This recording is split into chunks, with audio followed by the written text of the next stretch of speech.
छैली रे माया के मारे बोल पारे। गलिया में मिले चिकन छैली वो माया के मारे बोल पारे।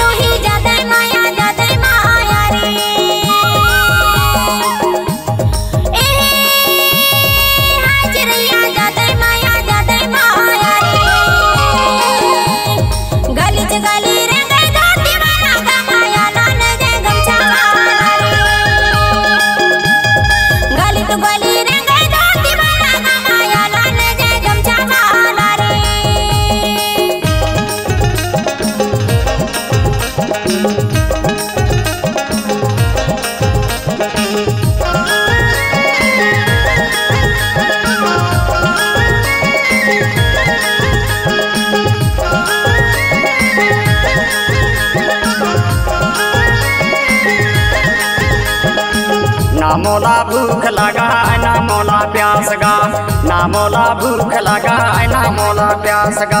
गोरी तोरे याद में अरमन हावे उदास वो माया के मारे बोल पारव रे। गलिया में मिले चिकन छैली रे माया के मारे बोल पारव रे।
दिन के बोली बानी नहीं मिले याद, वह दिन के बोली बानी नहीं मिले याद।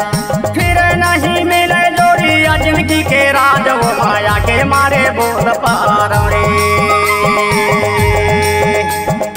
गलिया में मिले चिकन छैली रे माया के मारे बोल पारे। गलिया में मिले चिकन छैली रे माया के मारे बोल पारे। गलिया में मिले चिकन छैली रे माया के मारे बोल पारे। ओहो हाय परोसन ज्यादा मजा ज्यादा माया।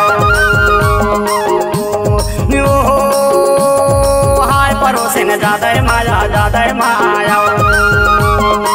गलिया में मिले चिकन छैली रे माया के मारे बोल पारे।